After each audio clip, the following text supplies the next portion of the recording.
नमस्ते दोस्तों, आप सब कैसे हो और स्वागत है आपका फिर से एक इंस्पिरेशनल और मोटिवेशनल कहानी में। आज की कहानी बहुत ही खतरनाक और मोटिवेट है।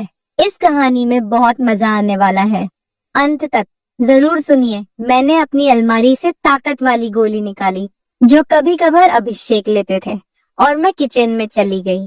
मैंने हल्दी बादाम वाला दूध बॉयल किया और उसमें एक गोली डाल दी ताकि अभिषेक को थोड़ी ताकत मिल सके।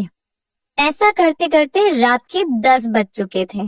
फिर मैंने जल्दी से दूध का गिलास लिया और अभिषेक के कमरे में चली गई। अभिषेक बड़े ध्यान से मेरा इंतजार कर रहे थे। जैसे ही मैं अंदर आई, अभिषेक खड़े हो गए और मुझे देखने लगे। जब वह कुछ नहीं बोला तो मैंने ही पूछ लिया, ऐसे क्या देख रहे हो, बताओ मैं कैसी लग रही हूँ। अभिषेक ने संकोच में कहा, मौसी, मन तो ऐसा कर रहा है कि आपको अभी खा जाऊं। मैंने हंसते हुए उसे दूध का गिलास पकड़ा दिया और कहा, मुझे खाने की जरूरत नहीं है, बस तुम इसे पी लो। अभिषेक ने जल्दी से गिलास पकड़ा और एक सांस में दूध पी गया। दूध पीते ही मेरी हाय दोस्तों, तो चलिए आपको जल्दी से शुरू से कहानी सुनाती हूँ। मेरा नाम दीपिका है, मेरी उम्र 28 साल है, लेकिन मेरा दिल हमेशा युवा रहता है और मेरी हाइट लगभग 5 फीट 3 इंच की ऊंचाई के साथ। जब मैं साड़ी पहनती हूँ तो जैसे सब कुछ ठहर जाता है। मेरी सुंदर रंगत पर जब सूरज की किरणें पड़ती है तो लगता है मानो मैं एक चांदनी रात में घूम रही हूँ। अब बात करते हैं मेरे 21 साल के भतीजे की, जो मेरा हो गया है। उसकी मासूमियत और उत्साह ने मेरे मन में एक हलचल सी मचा दी है। जब वह मेरी तरफ देखता है तो उसकी आंखों में वह खास चमक होती है, जैसे वह किसी खूबसूरत ख्वाब को देख रहा हो। कभी वह मुझसे कहता है, मौसी, आज आप सच में बहुत सुंदर लग रही हैं। इसलिए मेरे पति कभी कभी दिन में ही मेरा पूजन कर देते हैं। हम शहर में रहते हैं क्योंकि मेरे पति सरकारी नौकरी करते हैं। मेरी 1 साल की एक बेटी भी है, इसलिए दूध की थैलियां भी बड़ी है। मैं अपने पति का आशीर्वाद समझकर रोज लेती थी। भले ही हमारी शादी को 9 साल हो चुके थे, लेकिन मेरे पति अभी तक मुझे अच्छा प्यार करते थे। वैसे आमतौर पर उसका रंग काला ही होता है, लेकिन मैं बहुत साफ सफाई रखती थी और कभी कभार मेकअप भी कर लिया करती थी। पिछले महीने कुछ ऐसा हुआ जिसका हमें बिल्कुल अंदाजा नहीं था। शाम को मेरे पति साहिल घर आ रहे थे। उनकी किसी दोस्त की बर्थडे पार्टी थी, इसीलिए दोस्तों ने उन्हें थोड़ी पिला दी थी और वह बाइक से घर लौट रहे थे। आते वक्त उनका एक्सीडेंट हो गया। इस हादसे में उनके एक पैर में फ्रैक्चर हो गया और डॉक्टर ने कहा कि सही होने में कम से कम 6 से 9 महीने लगेंगे। यह सुनकर मेरा मन टूट गया। साहिल का दर्द भले ही शारीरिक था, लेकिन मेरे मन में एक गहरी चिंता का सागर उमड़ आया। जब मैंने उन्हें अस्पताल में देखा, उनकी आंखों में दर्द का साया था। मैंने तुरंत उनके पास जाकर उनका हाथ थाम लिया। इसी वजह से मेरी दीदी और मेरा भतीजा अभिषेक उन्हें संभालने के लिए आए थे। मेरे जीजा जी और दीदी तो वापस चले गए, लेकिन अभिषेक ने साहिल को यहाँ रुकने के लिए कह दिया क्योंकि वह ठीक से खड़े भी नहीं हो पा रहे थे। मुझे ही बाजार से सामान लाने और बाहर के काम करने पड़ते थे, इसीलिए मैंने अपनी बहन को कहकर अभिषेक को कुछ दिन रुकने के लिए बोल दिया। अभिषेक मान गया और बहुत खुश हो गया। अभिषेक मेरे कान तक ही आता था, शरीर भी ठीक ठाक था और रंग भी सामान्य था। अभिषेक ज्यादा बिगड़े किस्म का लड़का नहीं लग रहा था और मैं भी खुश थी कि कोई तो आया जो मेरी मदद कर सके। आज अभिषेक मुझसे थोड़ा थोड़ा शर्मा रहा था क्योंकि वह शादी के बाद मुझसे पहली बार मिला था। रात को जब मैं साहिल को खाना खिला रही थी, तब अभिषेक भी हमारे पास बैठा था। फिर अभिषेक अपने कमरे में जाकर समय पर सो गया था। साहिल के चेहरे पर थोड़ी राहत थी, लेकिन वह अभी भी दर्द में था। तभी मेरी अंदर की भावनाएं बाहर निकल पड़ी। मैंने साहिल के पास बैठकर कहा, वह भी क्या दिन थे जब आप रोजाना भूत मारा करते थे। साहिल ये सुनकर मुस्कुराने लगे। क्या हो गया मेरी रानी, आज तो पूरी मजे में लग रही हो। मैंने कहा, नहीं जी, आपको तो मजाक लग रहा है और इधर मेरी बुरी हालत हो रखा है। सच बताओ तो इस भूत ने मेरा बुरा हाल कर दिया है। मेरे पति बोले, मैं तुम्हारा दर्द समझता हूँ दीपिका, मेरा भी बहुत मन करता है, लेकिन क्या करूं, मैं तो ठीक से खड़ा भी नहीं हो सकता। बस थोड़े दिन और निकाल दो, फिर देखना मैं इस भूत का क्या हल करता हूँ। तभी मैंने कहा, थोड़े दिन नहीं, पूरे 6 महीने बाकी है प्लास्टर उतरने में, और मेरा तो 1 महीने में ही यह हाल हो गया। पता नहीं आगे के दिन कैसे कटेंगे। मेरे पति मेरी उदासी दूर करने के लिए बोले, चलो वो नहीं तो कम से दूध ही पिला दो, डॉक्टर ने भी कहा है। तभी मैंने हंसते हुए कहा, आपके नसीब में तो वह भी नहीं है, क्योंकि आपकी बिटिया रानी ने पी लिया है। हम दोनों जोर जोर से हंसने लगे। मेरे पति मुझे खुश रखने की पूरी कोशिश करते थे, लेकिन मैं क्या करूं, सब बेकार था। थोड़ी देर बाद साहिल सो गए, क्योंकि उनकी दवाइयों में नींद की गोलियां भी थीं। लेकिन मुझे नींद कहाँ आ रही थी, इसीलिए मैं खड़ी होकर अभिषेक को देखने चली गई कि वह सोया है या नहीं। लेकिन अभिषेक अभी तक जाग रहा था और मोबाइल देख रहा था। मैंने उसके कमरे में जाकर कहा, क्या हुआ अभिषेक, 11 बज चुके हैं और तुम अभी तक नहीं सोए, लगता है तुम्हारे मन नहीं लग रहा है। अभिषेक उठकर बैठ गया और बोला, नहीं मौसी, ऐसी बात नहीं है, बस यूं ही फोन देखते देखते लेट हो गया। फिर अभिषेक ने पूछा, मौसी आप भी तो नहीं सोई? मैंने कहा, मुझे तो आजकल नींद ही नहीं आती। अभिषेक ने पूछा, क्यों, क्या बात हो गई? मैंने हंसते हुए कहा, नहीं नहीं, वह मैं तुम्हें नहीं बता सकती, जब तुम्हारी शादी होगी तो तुम्हें खुद ही पता चल जाएगा। मेरे मुंह से ऐसा सुनते ही अभिषेक ने अपनी नजरें नीचे झुका ली और अंदर ही अंदर मुस्कुराने लगा। तभी मैंने कहा, अरे तुम तो इतनी सी बात पर शर्मा गए। अच्छा बताओ, अभी तक कोई लड़की पटाई है या नहीं? अभिषेक कुछ नहीं बोला, उसे अभी भी शर्मा रही थी। तभी मैंने उसका हाथ पकड़ा और कहा, अरे पागल, अपनी मौसी से इतना मत शर्माओ। वह धीरे से बोला, मौसी सच बताओ तो ऐसी बातें मैंने अभी तक अपने दोस्तों से भी नहीं की है। मैंने कहा, अच्छा तो मुझे अपना दोस्त ही समझ लो ना, क्योंकि मुझे ऐसी बातें करने में बहुत मजा आता है। अभिषेक ने कहा, हाँ मौसी, एक थी, लेकिन उसने अभी मेरे से दोस्ती तोड़ दी है। मैंने पूछा, तुमने उसकी पिटाई तो कर दी होगी ना? अभिषेक बोला, नहीं मौसी, सच बताऊं तो मैंने उसे ढंग से टच भी नहीं था। मैंने मुंह बनाते हुए कहा, तुम तो बड़े भोले हो अभिषेक।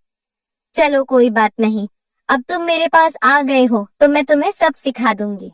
मैं बातें करते करते अभिषेक के कमरे में ही सो गई थी। सुबह जब मेरी आंखें खुली तो अभिषेक बेड पर बैठा हुआ मुझे ही निहार रहा था। मेरे उठते ही अभिषेक ने मुझे गुड मॉर्निंग बोला। जब मैंने पूछा, क्या देख रहे हो, तो वह बोला, मौसी आप सच में बहुत खूबसूरत हो। मैंने मुस्कुराते हुए बोली, अच्छा तो अब तुम सुबह सुबह खूबसूरती का नजारा ले रहे हो और रात को तो बड़े शर्मा रहे थे। अभिषेक मुस्कुराकर पूछने लगा, मौसी आप बुरा ना मानो तो एक बात पूछ सकता हूँ? मैंने कहा, अरे पागल, मैं क्यों बुरा मानूंगी, पूछो क्या पूछना है। अभिषेक मुझसे कहने लगा, मौसी सच सच बताना, आप जो 2.5 किलो के वजन अपने पास लिए घूमती हो, आपको भारी नहीं लगता क्या? उसकी यह बात सुनकर मेरी हंसी छूट गई। इसके बाद अभिषेक मुझसे काफी खुल गया था और अब वह मुझसे ज्यादा शर्म नहीं करता था। इससे मैं भी बहुत खुश थी, क्योंकि अब मेरा भी समय अच्छे से कटने लगा था।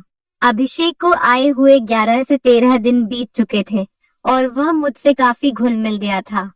वह बाहर के सारे काम कर देता, बाजार से सामान ले आता और अपने चाचा को भी घुमा देता।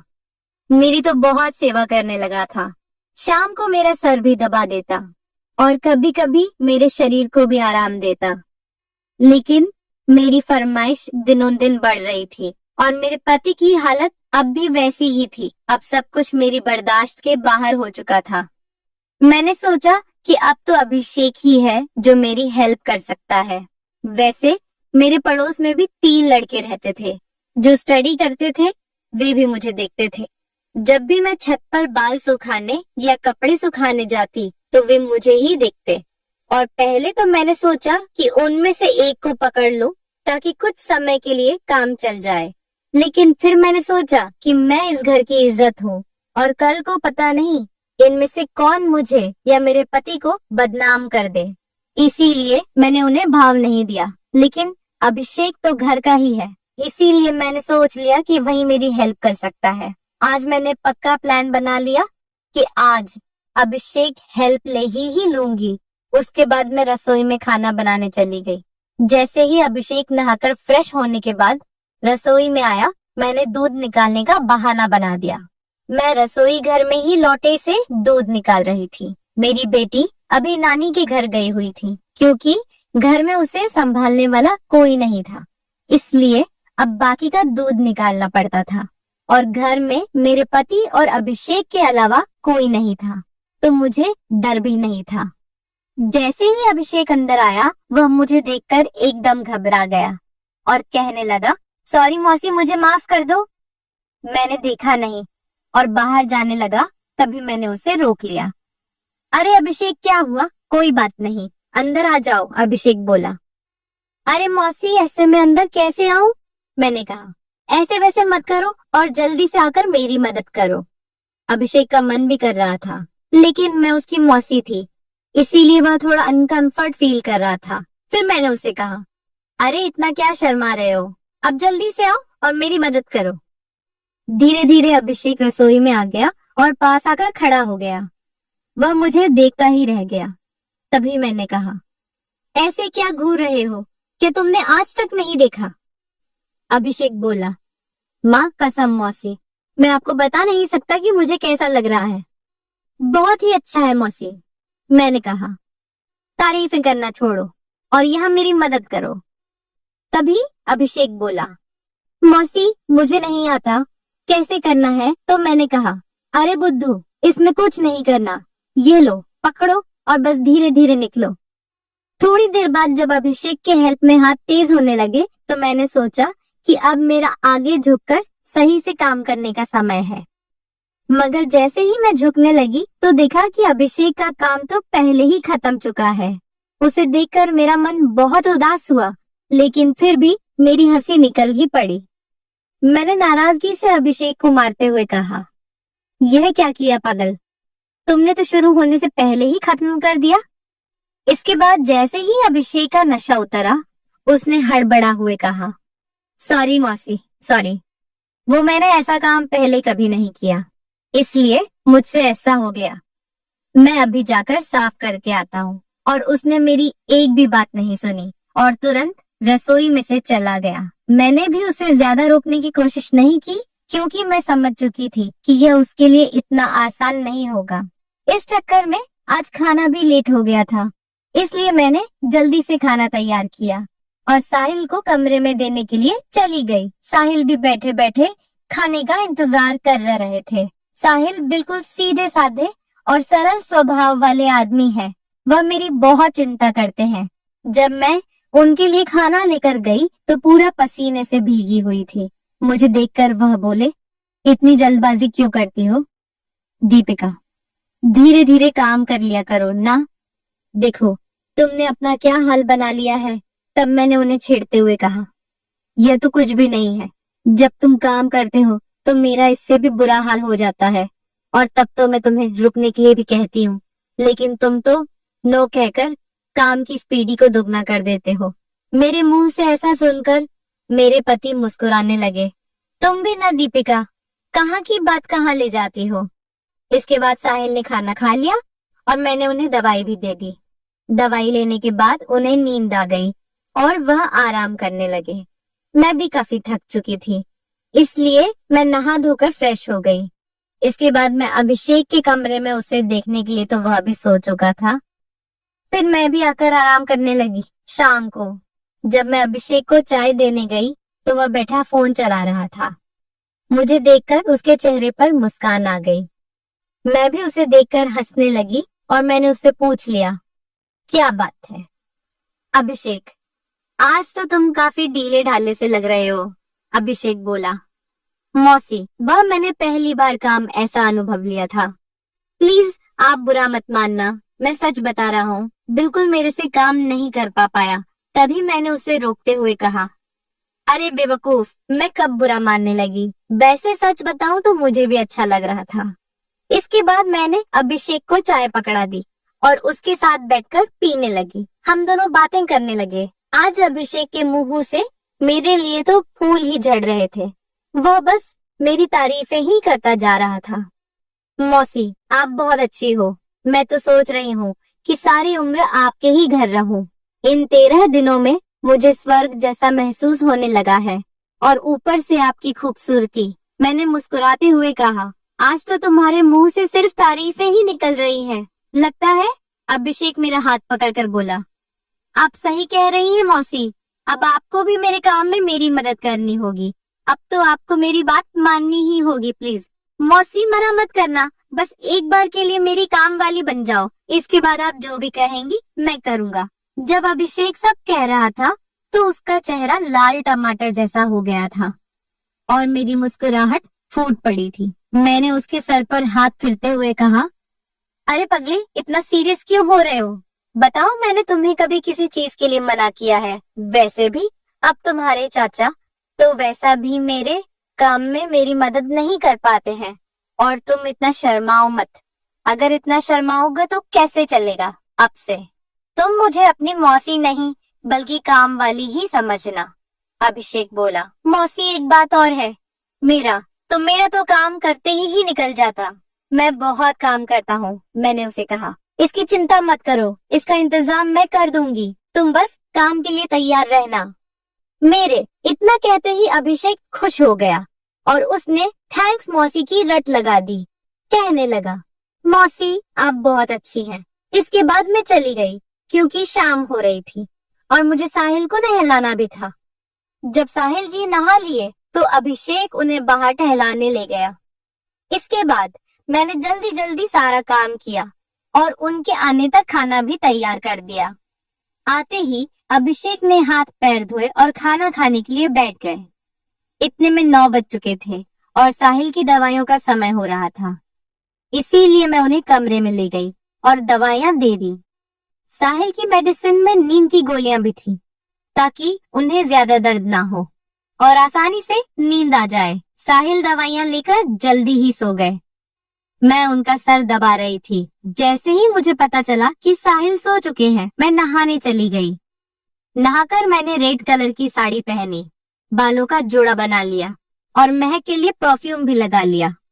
वैसे तो मैं मेकअप कभी कभार ही करती हूँ, लेकिन आज थोड़ा थोड़ा कर ही लिया ताकि चेहरा ब्लश करे।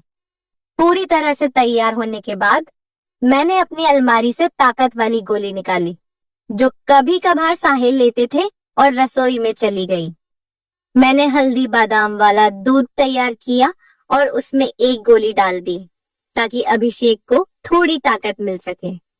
ऐसा करते करते रात के 11 बज चुके थे। फिर मैंने जल्दी से दूध का गिलास लिया और अभिषेक के कमरे में चली गई। अभिषेक बड़े ध्यान से मेरा इंतजार कर रहा था। जैसे ही मैं अंदर आई, वह खड़ा हो गया और मुझे देखने लगा। जब वह कुछ नहीं बोला तो मैंने ही पूछ लिया, ऐसे क्या देख रहे हो? बताओ, मैं कैसी लग रही हूँ? अभिषेक ने संकोच में कहा, मौसी, मन तो ऐसा कर रहा है कि आपको अभी खा जाऊं। मैंने हंसते हुए उसे दूध का गिलास पकड़ा दिया और कहा, मुझे खाने की जरूरत नहीं है, बस तुम इसे पी लो। अभिषेक ने जल्दी से गिलास पकड़ा और एक सांस में दूध पी गया। दूध पीते ही मैंने कहा, चलो अब जल्दी से पूजा शुरू करते हैं। अभिषेक ने जवाब दिया, मौसी, पूजा तो शुरू कर दूंगा, लेकिन आप दिए में तेल डालोगी या फिर सीधे ही पूजा करवाओगी? मैंने मुस्कुराते हुए कहा, तुम मेरी चिंता मत करो, मैं पहले से ही तेल डालकर आई हूँ। इसके बाद जो हुआ वह बताते हुए मुझे भी शर्मा रही है। मैं अभिषेक को अब तक बच्चा ही समझ रही थी, लेकिन उसने पूजा में मेरे पति को भी पीछे छोड़ दिया। अभिषेक ने सबसे पहले काजू कतली का स्वाद खाया। मेरे पति ने आज तक काजू कतली नहीं खाई, वह तो सीधे ही पूजा शुरू कर देते थे। जब मैंने अभिषेक से कहा, अब बस भी करो और कितने खाओगे, तो उसने जवाब दिया, नहीं मौसी, आपको नहीं पता यह कितनी मीठी है, इसी के लिए हम पागल रहते हैं। यह अभिषेक की पहली पूजा थी, इसीलिए वह आधे घंटे से ज्यादा नहीं कर पाया। मैं तो ज्यादा नहीं थकी, लेकिन अभिषेक पसीने पसीने हो चुका था। मुझे भी 2 महीने बाद पूजन का काम मिल रहा था, तो मैं भी बहुत खुश थी। इसके बाद अभिषेक थक चुका था और आराम करने लगा। मैं भी वहीं पर थी। जब मैंने उससे पूछा कैसा लगा फर्स्ट टाइम पूजा करके, तो अभिषेक ने जवाब दिया, मौसी सच कहूँ तो ऐसा लगा जैसे जिंदगी के सारे सुख एक साथ मिल गए, या कहूँ तो दुनिया की सबसे अच्छी मौसी हो। फिर हम बातें करते करते सो गए। सुबह जब मैं उठी तो बिल्कुल फ्रेश महसूस कर रही थी। मैंने उठकर चाय नाश्ता बना लिया और साहिल को दे आई। इसके बाद मैं अभिषेक को भी चाय देने के लिए उसके कमरे में गई। वह भी उठ चुका था। चाय लेकर उसने मुझसे पूछा, मौसी मुझे डर लग रहा है, कहीं हमने कुछ गलत पूजा तो नहीं कर ली। मुझे लगा कि शायद अभिषेक को पछतावा हो रहा है। मैंने उसे समझाते हुए कहा, अभिषेक तुम ऐसा बिल्कुल मत सोचो। सच कहूँ तो ये मेरी मजबूरी थी, क्योंकि तुम्हारे चाचा 7-8 महीने तक ठीक नहीं हो सकते और मुझसे इतना इंतजार शायद ही हो पाता। लेकिन तुमने मेरी बहुत मदद की है। पूजा करने में प्लीज तुम इतनी टेंशन मत लो, और हाँ, इसके बारे में किसी से भी मत कहना। अभिषेक ने सर हिला दिया और बोला, मौसी अगर यह मेरी मजबूरी बन गई तो मैंने कहा, आ जाना फिर अपनी मौसी के पास, मैंने कब तुम्हें मना किया है। इतना कहकर मैं मुस्कुराने लगी और अभिषेक फिर से मेरी तारीफ करने लगा। मौसी आपकी जितनी तारीफ की जाए उतनी कम है, पता नहीं